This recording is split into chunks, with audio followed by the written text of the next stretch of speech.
할렐루야. 오늘 5월 19일 화요일 날짜 우리 아침 또 귀한 말씀 묵상 시작하겠습니다. 오늘 말씀은 신명기 20장 10절에서 20절 말씀입니다. 신명기 20장 10절에서 20절 말씀 우리 한 목소리로 받들어 읽겠습니다. 내가 어떤 성읍으로 나아가서 치려할 때에는 그 성읍에 먼저 화평을 선언하라. 그 성읍이 만일 화평하기로 화답하고 너를 향하여 성문을 열거든 그 모든 주민들에게 내게 조공을 바치고 너를 섬기게 할 것이요. 만일 너와 화평하기를 거부하고 너를 대적하여 싸우려 하거든 너는 그 성읍을 에워쌀 것이며 내 하나님 여호와께서 그 성읍을 내 손에 넘기시거든 너는 칼날로 그 안에 남자를 다 쳐 죽이고 너는 오직 여자들과 유아들과 가축들과 성읍 가운데에 있는 모든 것을 너를 위하여 탈취물로 삼을 것이며 너는 내 하나님 여호와께서 내게 주신 적군에게서 빼앗은 것을 먹을지니라.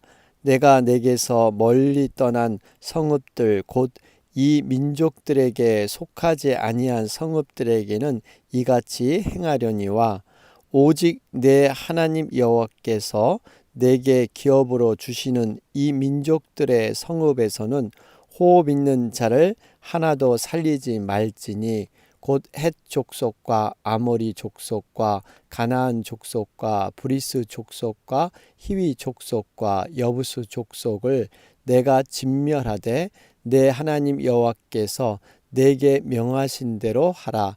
이는 그들이 그 신들에게 행하는 모든 가증한 일을 너희에게 가르쳐 본받게 하여 너희가 너희의 하나님 여호와께 범죄하게 할까 함이니라.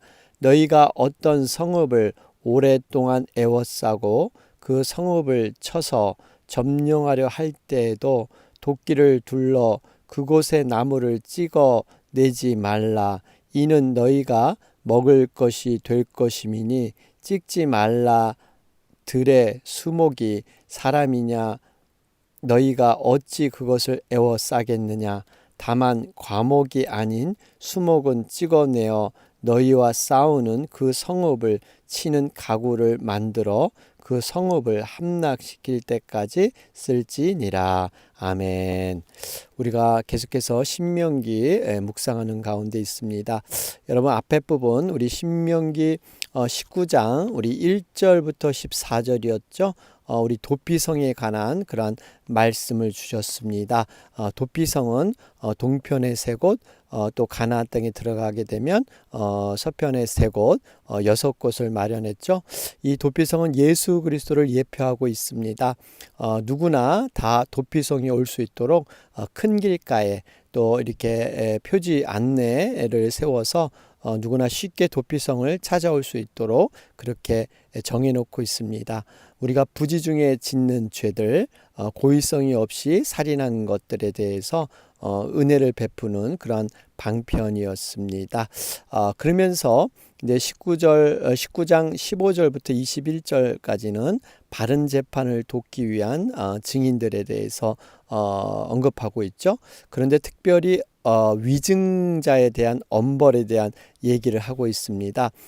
우리 15절 말씀을 보면 두 증인의 입으로 나는 또는 세 증인의 입으로 그 사건을 확정할 것이며, 그러니까 한 사람에 의해서 어떠한 사건이 움직이지 않도록 이러한 두 증인, 그런데 이 위증하는 경우, 다시 말하면 없는 악을 행할 경우에는 18절 보니까요, 재판장은 자세히 조사하여 그 증인이 거짓 증거하여 그 형제를 거짓으로 모함한 것이 판명되면, 다시 말하면 위증에 대해서는요 굉장히 엄한 벌을 주고 있죠.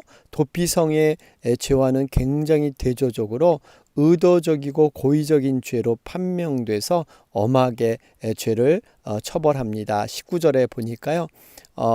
그의 형제에게 행하려고 꾀한 그대로 그에게 행하여 너희 중에서 악을 제하라.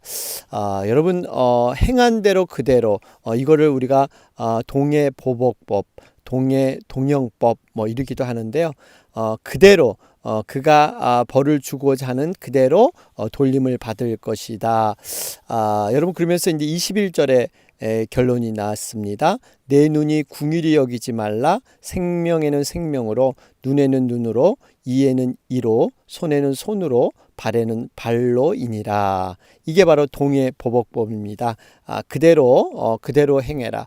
여러분, 그 좋은 예가 바로 에스더에 나오죠. 에스더를 처단하려고 하만이라는 그 나쁜 자가 십자가에 매달려고 모든 준비를 했는데 자기가 꾸민 그러한 모든 그 악에 의해서 자신이 처벌을 당합니다.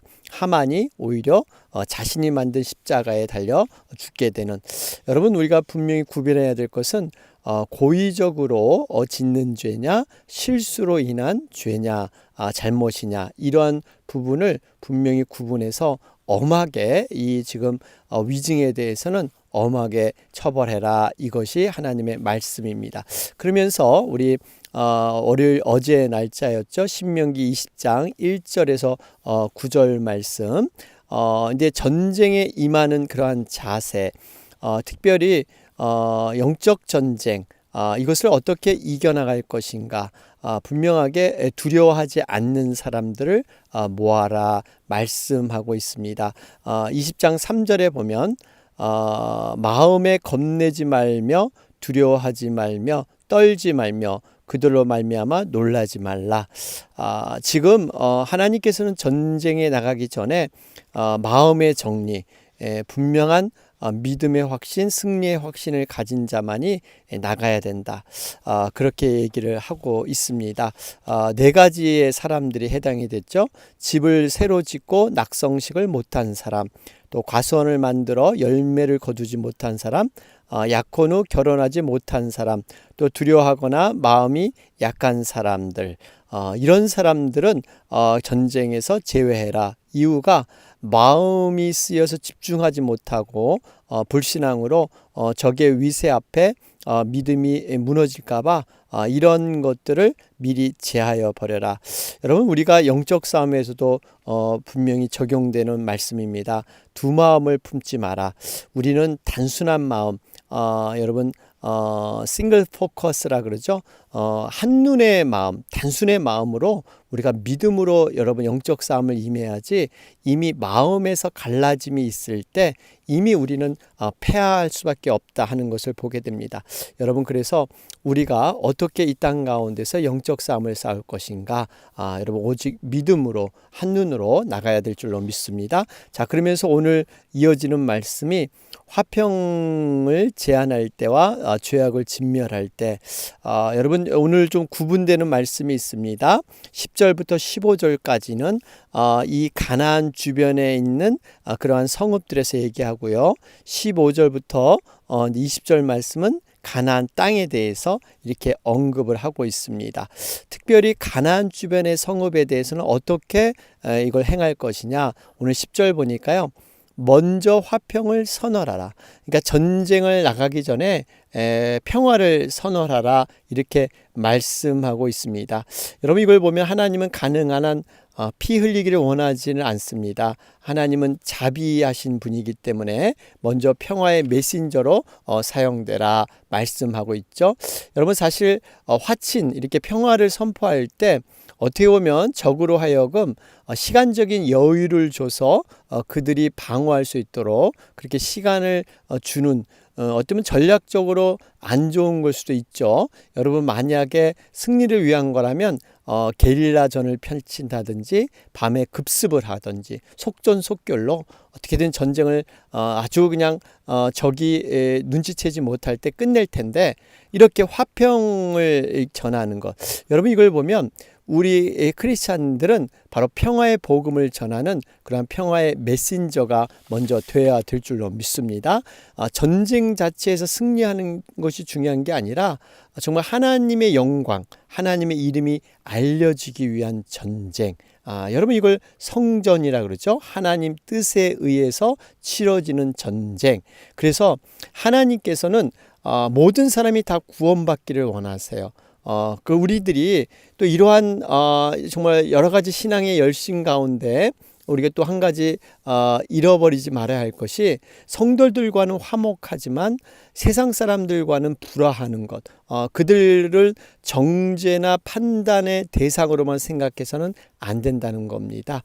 우리가 분명히 세상 사람들도 전도의 대상자로 궁휼한 눈으로 봐야지, 정말 우리가 어떠한 정죄의 대상, 그들과 우리를 분리하는, 물론 우리가 죄악 가운데 거하지 않고 하나님의 말씀으로 거룩한 생활을 하는 건 분명히 맞습니다.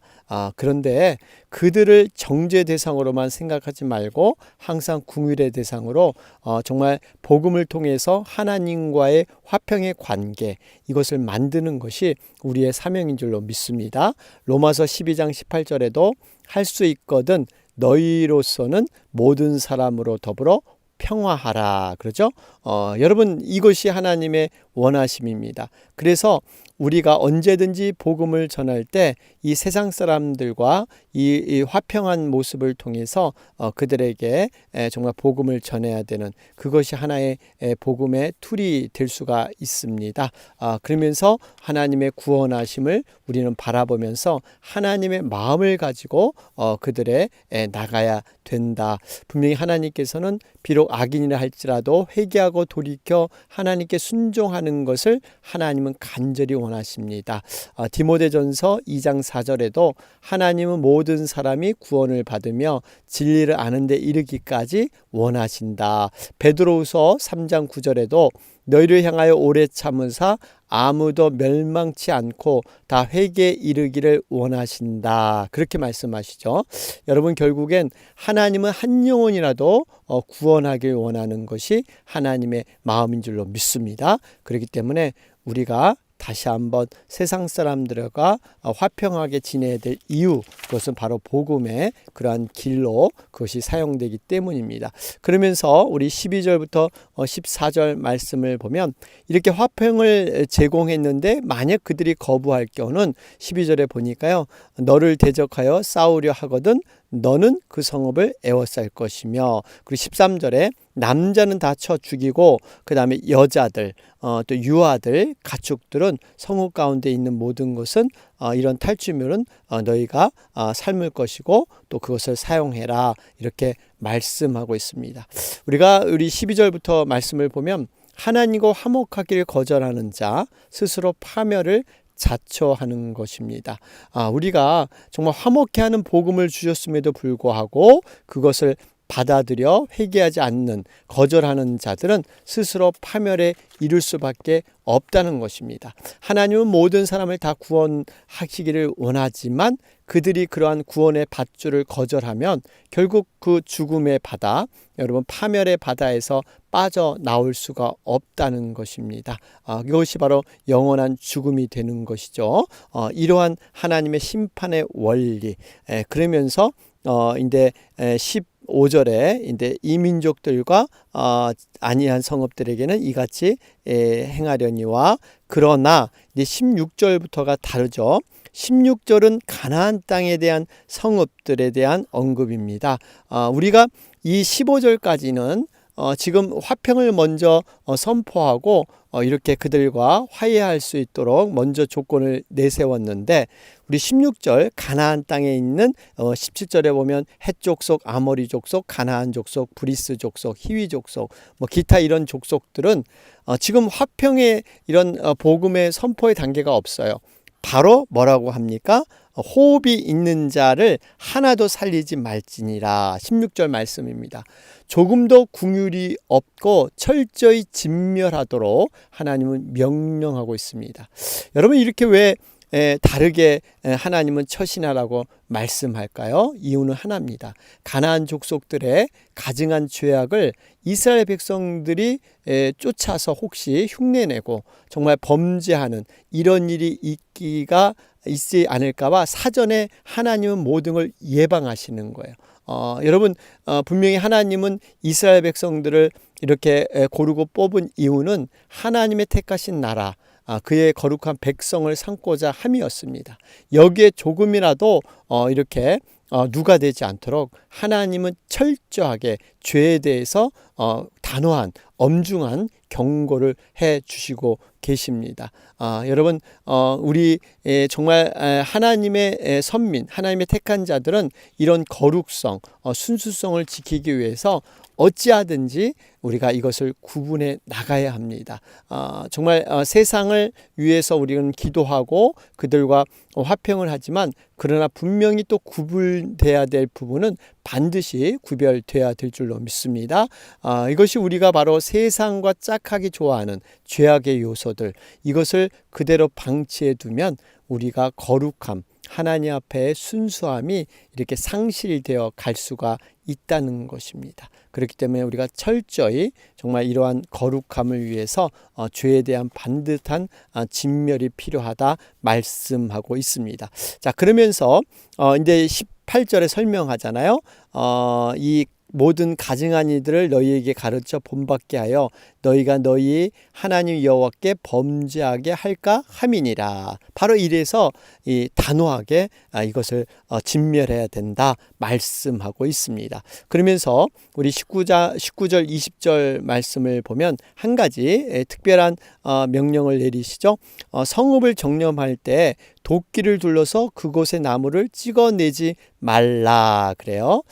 여러분, 사실 지금 이 나무들을 찍어낸다는 의미는요, 그 당시로 돌아가 보면 어떤 그 당시 전쟁할 때 병사가 맞느냐, 또 뭐 기마병이 맞느냐, 또 지형지물을 이용해서 어떠한 전략을 잘 사용하느냐, 특별히 이 지형지물에 해당하는 것이 나무들입니다. 당시 이 산악지대인 팔레스타인을 보면 이 숲에서 전쟁이 많이 벌어졌는데요.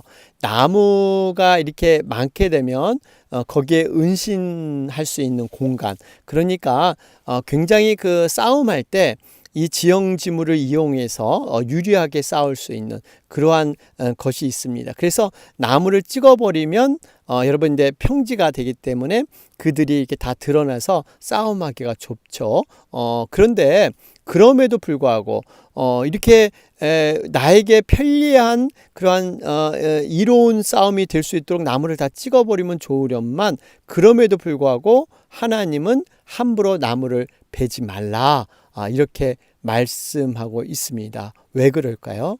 하나님께서는 지금 현실적인 승리에만 만족할 것이 아니라 미래를 내다보는, 결국 이 땅이 이스라엘 백성들의 땅이 될 텐데 나무를 다 찍게 되면 분명히 안 좋은 그러한 어려움이 있기 때문에 현실의 승리에만 급급하지 말고 장래까지도 내다보는 그러한 하나님의 지금 지혜를 우리에게 허락해 주셨습니다.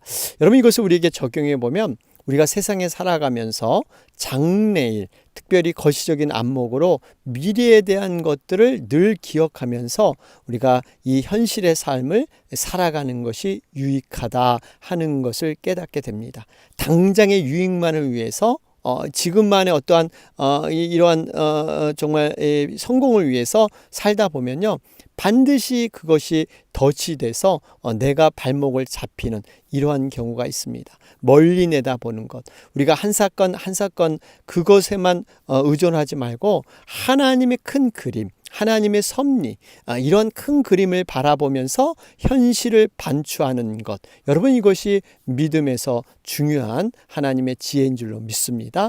여러분, 에서를 보세요. 정말 현실 앞에 완전히 무너졌잖아요. 장자권을 포기하고 눈에 보이는 그런 팥죽 한 그릇에 결국 자기의 미래를 다 포기하는 것. 여러분, 어떻게 보면 우리가 정말 영적으로 어두우면 이 에서처럼 살 수가 있습니다. 그저 눈에 보이는 유익만을 보다가 정말 영원한 영적 세계, 믿음의 세계를 바라보지 못하는 것, 이러한 것들을 우리가 참으로 조심해야 한다 하는 것도 적용하게 됩니다. 자, 그러면서 우리가 하나님의 싸움, 분명히 영적 싸움은요, 맹목적인 파괴, 그저 이기는 것에만 있는 것이 아니라 새롭게 세우는 것, 이것이 여러분 의미가 있다는 것을 볼 수가 있습니다. 아까 말씀드렸지만 우리는 영적 싸움, 성전입니다. 하나님의 살아계심을 알리고 하나님의 뜻을 전하는 싸움. 여러분, 우리가 이방 땅을 정복하고 차지하는 것으로 끝나는 것이 아니라 정말 새롭게 하는 거죠. 우리는 분명히 싸움이 어떠한 그 파괴나 배척이 있지 않습니다. 새롭게 세워가는 것, 여러분, 이런 것들을 우리가 항상 기억해야 하는 것입니다. 우리 타인의 잘못을 꾸짖고 정죄하는 것, 판단하는 것으로 상처 주는 게 아니라 그것을 감싸 안아서 새 생명으로 탄생시키는 것, 이게 영적 전투의 목적이 되지 않습니까? 물론 우리는 신앙의 순수성과 거룩성은 반드시 단호하게 대처해 나가야 됩니다. 그러나 그들의 영혼을 품고 새 영혼을 만드는 것, 이것이 중요하다 하는 걸 볼 수가 있죠. 누가복음 4장 18절에도 포로된 자에게 자유를, 눈먼 자에게 다시 보게 함을 전파하며 눌린 자를 자유케 하고 주의 은혜의 해를 전파하게 하려 하심이라. 여러분, 바로 이 의미입니다.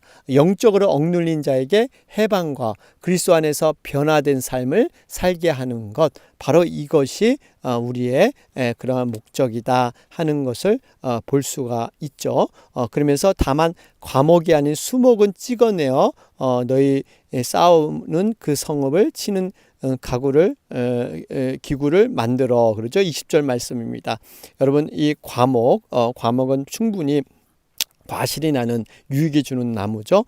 이러한 것들을 이렇게 구분해서 너희들이 일을 행해라, 이렇게 말씀하고 있습니다. 자, 오늘 말씀 정리해 보면 화평을 제안할 때와 죄악을 진멸할 때 우리는 과연 어떠한 영적 지혜를 가지고 나가 싸울 것인가 하는 것들을 다시 한번 돌아보게 됩니다. 분명히 하나님은 대적의 상대에 따라서 구별되게 우리의 전쟁을 사용하게 하셨습니다. 화평을 전하는 사람이 있는가 하면 정말 처음부터 진멸하고 정말 죽여야 되는 이러한 대상, 분명히 하나님의 뜻 안에서 우리는 영적인 분별력을 가지고 이것을 행해 나가야 합니다. 오늘도 정말 이 죽어가는 영혼들, 이 복음을 우리가 필요로 하는 영혼들 다시 한번 돌아보면서 정말 하나님의 뜻을 행하는 여러분과 제가 되길 주님의 이름으로 축원합니다. 아멘. 오늘 화요일 날짜입니다. 여러분, 화요일 날짜는 특별히 우리 미국과 한국을 위해서 간절히 기도하는 날입니다. 국가와 또 우리 지도자들 위해서 함께 기도해 주시기 바랍니다. 코로나 사태, 우리 또 지도자들이 잘 대응해서 또 하나님의 지혜로 잘 풀어나갈 수 있도록 여러분 위해서 함께 기도해 주시기 바랍니다. 이 시간 다 함께 기도 드리겠습니다. 주의 은혜라 주의